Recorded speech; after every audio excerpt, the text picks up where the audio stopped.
मैं तो जैसे ही हवा में उड़ने लगा। अजी सुनते हो, रुपेश को कंपनी में जाकर टिफ़िन दे आओगे क्या?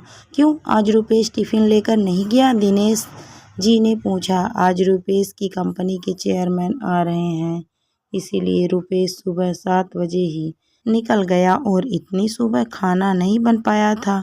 ठीक है, दे आता हूँ मैं। दिनेश जी ने हाथ का पेपर रख दिया और वो कपड़े बदलने के लिए कमरे में चले गए। पुष्पाबाई ने राहत की सांस ली। दिनेश जी तैयार हुए, मतलब उसके और रुपेश के बीच हुआ विवाद उन्होंने नहीं सुना था। विवाद भी कैसा? हमेशा की तरह रुपेश का अपने पिताजी पर दोषारोपण करना और पुष्पाबाई का अपनी पति के पक्ष में बोलना। विषय भी वही, हमारे पिताजी ने हमारे लिए क्या किया है, मेरे लिए क्या किया है, मेरे बाप ने, माँ, मेरे मित्र के पिताजी भी शिक्षक थे, पर देखो उन्होंने कितना बड़ा बंगला बना लिया। नहीं तो एक ये हमारे पापा पिताजी अभी भी हम किराए के मकान में ही रह रहे हैं। रुपेश, तुझे मालूम है कि तुम्हारे पापा घर में बड़े हैं और 2 बहनों और 2 भाइयों की शादी का खर्चा भी उन्होंने उठाया था। सिवाय इसके तुम्हारी बहन की शादी का भी खर्चा उन्होंने ही किया था। अपने गांव की ज़मीन की कोर्ट कचहरी भी लगी ही रही। ये सारी जवाबदारियां किसने उठाई? क्या उपयोग हुआ उसका? उनके भाई बहन बंगलों में रहते हैं। कभी भी उन्होंने सोचा कि हमारे लिए जिस भाई ने इतने कष्ट उठाए उसने एक छोटा सा मकान भी नहीं बनाया, तो हम भी उन्हें एक मकान बनाकर दे दें? एक क्षण के लिए पुष्पाबाई की आंखें भर आई। क्या बताएं अपने जन्म दिए पुत्र को बाप ने क्या किया, मेरे लिए पूछ रहा है। फिर बोली, तुम्हारे पापा ने अपना कर्तव्य निभाया, भाई बहनों से कभी कोई आशा नहीं रखी। रुपेश मूर्खों जैसी बात करते हुए बोला। अच्छा, वो ठीक है, उन्होंने हजारों बच्चों की ट्यूशन ली, यदि उनसे फीस ले लेते तो आज पैसों में खेल रहे होते। आजकल के क्लासेस वालों को देखो, इम्पोर्टेड गाड़ियों में घूमते हैं। यह तुम सच बोल रहे हो, परंतु तुम्हारे पापा का तत्व था ज्ञानदान का पैसा नहीं लेना। उनके इन्हीं तत्वों के कारण उनकी कितनी प्रसिद्धि हुई और कितने पुरस्कार मिले, उसकी कल्पना है तुझे? ये सुनते ही रुपेश एकदम नाराज हो गया। क्या चाटना है उन पुरस्कारों को? उन पुरस्कारों से घर थोड़े ही बनते आएंगे, बड़े ही धूल खाते हुए। कोई नहीं पूछता उनको। इतने में दरवाजे पर दस्तक सुनाई दी। रुपेश ने दरवाजा खोला तो खड़े थे पापा ने। उनका बोलना तो नहीं सुना। इस डर से रुपेश का चेहरा उतर गया, परंतु दिनेश जी बिना कुछ बोले अंदर चले गए और वह बात वहीं खत्म हो गया। ये था पुष्पाबाई और रुपेश का कल का झगड़ा। पर आज दिनेश जी ने टिफिन साइकिल को अटकाया और तपती धूप में औद्योगिक क्षेत्र की रुपेश की कंपनी के लिए निकल पड़े। 7 किलोमीटर दूर कंपनी तक पहुंचते पहुंचते उनका दम फूल गया था। कंपनी के गेट पर सिक्योरिटी गार्ड ने उन्हें रोक दिया। रुपेश, पाटिल साहब का टिफिन देना है, अंदर जाओ क्या? अभी नहीं साहब, आए हुए हैं, गार्ड बोला। चेयरमैन साहब आए हुए हैं, उनके साथ मीटिंग चल रही है, किसी भी क्षण वो मीटिंग खत्म कर आ सकते हैं, तुम बाजू में ही रहिए। चेयरमैन साहब को आप दिखना नहीं चाहिए। दिनेश जी थोड़ी दूरी पर धूप में ही खड़े रहे। आसपास कहीं भी छांव नहीं थी। थोड़ी देर बोलते बोलते 1 घंटा निकल गया। पाँव में दर्द उठने लगा था, इसीलिए दिनेश जी वहीं एक तख्त पत्थर पर बैठने लगे। तभी गेट की आवाज़ आई। शायद मीटिंग खत्म हो गई होगी। चेयरमैन साहब के पीछे पीछे कई अधिकारी और उसके साथ रुपेश भी बाहर आया। उसने अपने पिताजी को वहाँ खड़े देखा तो मन ही मन नाराज हो गया। चेयरमैन साहब कार का दरवाज़ा खोलकर बैठने ही वाले थे तो उनकी नज़र दिनेश जी की ओर उठ गई। कार में ना बैठते हुए वो वैसे ही बाहर खड़े रहे। वो सामने कौन खड़ा है? उन्होंने सिक्योरिटी गार्ड से पूछा। अपने रुपेश सर के पिताजी, उनके लिए खाने का टिफिन लेकर आए हैं, गार्ड ने कपकपाती आवाज में कहा। बुलवाइए उनको। जो नहीं होना था वह हुआ। रुपेश के तन से पसीने की धाराएं बहने लगी। क्रोध और डर से उसका दिमाग सुन्न हुआ जान पड़ने लगा। गार्ड की आवाज देने से दिनेश जी पास आए। चेयरमैन साहब आगे बढ़े और उनके समीप गए। आप पाटिल सर हैं ना? DNI है स्कूल में शिक्षक थे।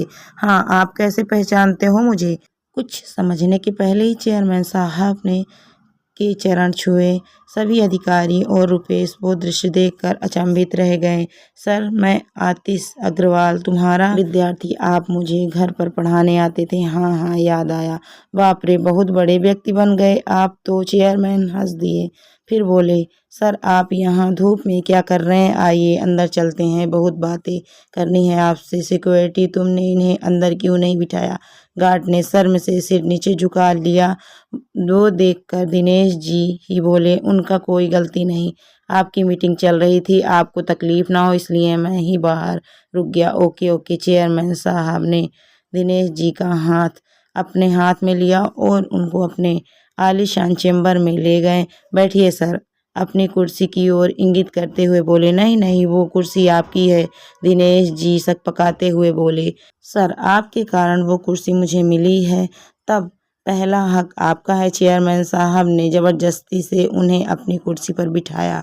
आपको मालूम नहीं होगा, पवार सर जनरल मैनेजर की ओर देखते हुए बोले, पाटिल सर नहीं होते तो आज ये कंपनी नहीं होती और मैं मेरे पिता की अनाज की दुकान संभालता रहता। रुपेश और जीएम दोनों आश्चर्य से उनकी ओर देखते ही रह गए। स्कूल समय में मैं बहुत ही डब्बू विद्यार्थी था। जैसे तैसे मुझे 9वीं कक्षा तक पहुंचाया गया। शहर की सबसे अच्छी क्लासेस में मुझे एडमिशन दिलाया गया, परंतु मेरा ध्यान कभी पढ़ाई में नहीं लगा। उस पर अमीर बाप की औलाद दिन भर स्कूल में मौज मस्ती और मारपीट करना, शाम की क्लासेस से बंक मार कर मूवी देखना, यही मेरा संगल था। माँ को वो सहन नहीं होता था। उस समय पाटिल सर कड़े अनुशासन, उत्कृष्ट शिक्षक के रूप में प्रसिद्ध थे। माँ ने उनके पास मुझे पढ़ाने की विनती की, परंतु सर के छोटे से घर में बैठने के लिए जगह ही नहीं थी, इसीलिए सर ने पढ़ाने में असमर्थता दर्शाई। माँ ने उनसे बहुत विनती की और अपने घर आकर पढ़ाने के लिए मुँह मांगी फीस का बोला। सर ने फीस के लिए तो मना कर दिया, परंतु अनेक प्रकार की विनती करने पर घर आकर पढ़ाने को तैयार हो गए। पहले दिन सर आए, हमेशा की तरह मैं शैतानी करने लगा। सर ने मेरी अच्छी तरह से धुनाई कर दी। उस धुनाई का असर ऐसा हुआ कि मैं चुपचाप बैठने लगा। तुम्हें कहता हूँ रुपेश, पहले हफ्ते में ही मुझे पढ़ने में रुचि जागृत हो गई। तत्पश्चात मुझे पढ़ने के अतिरिक्त कुछ भी सुनाई नहीं देता था। सर इतना अच्छा पढ़ाते थे। अंग्रेजी, गणित, विज्ञान जैसे विषय जो मुझे कठिन लगते थे वो अब सरल लगने लगे थे। सर कभी आते नहीं थे तो मैं व्यग्र हो जाता था। 9वीं कक्षा में मैं दूसरे नंबर पर आया था। माँ पिताजी को खूब खुशी हुई। मैं तो जैसे हवा में उड़ने लगा था। 10वीं में मैंने सारी क्लासेस छोड़ दी और सिर्फ पाटिल सर से ही पढ़ने लगा था और 10वीं में मेरिट में आकर मैंने सबको चौंका दिया। My goodness. सर, फिर भी आपने सर को फीस नहीं दी? जनरल मैनेजर ने पूछा। मेरे माँ पिताजी के साथ मैं सर के घर पेड़े लेकर गया। पिताजी ने सर को 1 लाख रुपए का चेक दिया। सर ने वो नहीं लिया। उस समय सर क्या बोले वो मुझे आज भी याद है। सर बोले, मैंने कुछ भी नहीं किया, आपका लड़का ही बुद्धिमान है। मैंने सिर्फ उसे रास्ता बताया और मैं ज्ञान नहीं बेचता, मैं वो दान देता हूँ। बाद में मैं सर के मार्गदर्शन में ही 12वीं में पुनः मेरिट में आया। बाद में बीए करने के बाद अमेरिका जाकर एमएस की किया और अपने शहर में ही यह कंपनी शुरू की। एक पत्थर को तराश कर सर ने हीरा बना दिया और मैं ही नहीं तो सर ने ऐसे अनेक असंख्य हीरे बनाए हैं। सर आपको कोटि कोटि प्रणाम। चेयरमैन साहब ने अपनी आंखों में आए अश्रु रुमाल से पोंछे। परंतु यह बात तो अद्भुत ही है कि बाहर शिक्षा का और ज्ञानदान का बाजार भरा पड़ा होकर भी सर ने 1 रुपए भी ना लेते हुए हजारों विद्यार्थियों को पढ़ाया। न केवल पढ़ाएं पर उनमें पढ़ने की रुचि भी जगाई। वह सर मान गए आपको और आपके आदर्श को। दिनेश जी की ओर देखकर जीएम ने कहा, अरे सर, ये व्यक्ति अभिमानी है, पैसों और मान सम्मान के भूखे भी नहीं है, विद्यार्थी का भला हो, यह एकमात्र उद्देश्य था। चेयरमैन बोले, मेरे पिताजी भी उन्हीं में से एक समय भूखे रहने लगे, पर अनाज में मिलावट करके बेचेंगे नहीं, ये उनके तत्व थे। जिंदगी भर उनका पालना किया, ईमानदारी से व्यापार किया, उसका फायदा आज मेरे भाइयों को हो रहा है। बहुत देर तक कोई कुछ भी नहीं बोला। फिर चेयरमैन ने दिनेश जी से पूछा, सर आपने मकान बदल लिया या उसी मकान में रहते हैं? उसी पुराने मकान में रहते हैं सर, दिनेश जी के बदले में रुपेश ने ही उत्तर दिया। उस उत्तर में पिताजी के प्रति छिपी नाराजगी तत्पर चेयरमैन साहब की समझ में आ गया। तय रहा, फिर सर आज मैं आपको गुरु दक्षिणा दे रहा हूँ। इसी शहर में मैंने कुछ फ्लैट्स ले रखे हैं, उसमें से एक 3 BHK मकान आपके नाम कर रहा हूँ। क्या? दिनेश जी और रुपेश जी दोनों आश्चर्यचकित रूप में बोले। नहीं नहीं, इतनी बड़ी गुरु दक्षिणा नहीं चाहिए मुझे।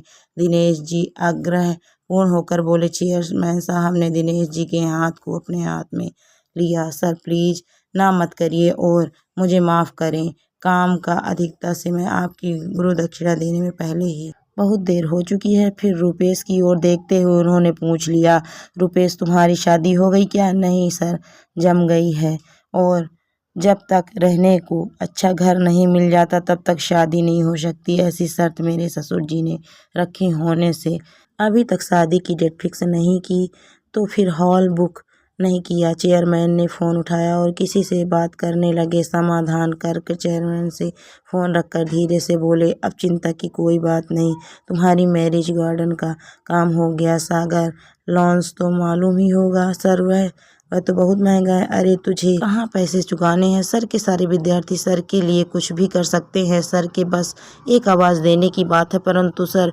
तत्वनिष्ठ हैं, वैसे करेंगे भी नहीं।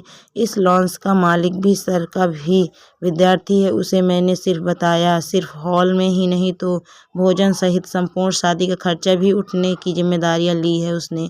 वह भी स्वखुशी थे। तुम केवल तारीख बताओ और सामान लेकर जाओ। बहुत बहुत धन्यवाद सर। रुपेश अत्यधिक खुशी से हाथ जोड़कर बोला, धन्यवाद मुझे नहीं, तुम्हारे पिता श्री को। 2 रुपेश, ये उनकी पुण्याई है और मुझे एक वचन दो रुपेश, सर के अंतिम सांस तक तुम उन्हें अलग नहीं करोगे और उन्हें कोई दुख भी नहीं होने दोगे। मुझे जब भी मालूम चला कि तुम उन्हें दुख दे रहे हो तो न केवल इस कंपनी से भगा दूंगा, परंतु पूरे देश भर के किसी भी स्थान पर नौकरी करने लायक नहीं छोड़ूंगा। ऐसी व्यवस्था कर दूंगा। चेयरमैन साहब कठोर शब्द में बोले, नहीं सर, मैं वचन देता हूँ वैसा कुछ भी नहीं होगा। रुपेश हाथ जोड़कर बोला।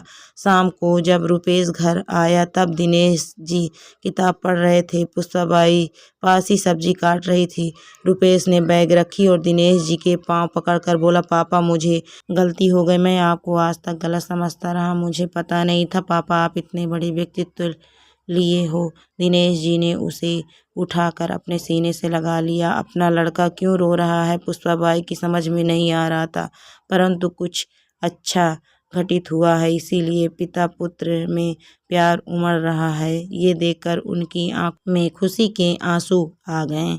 दोस्तों, कहानी आपको कैसी लगी है कमेंट करके ज़रूर बताइए। कहानी अच्छी लगी है तो वीडियो को लाइक शेयर करें। अगर आप मेरे चैनल पर नए हैं तो प्लीज़ मेरे चैनल को सब्सक्राइब भी करें।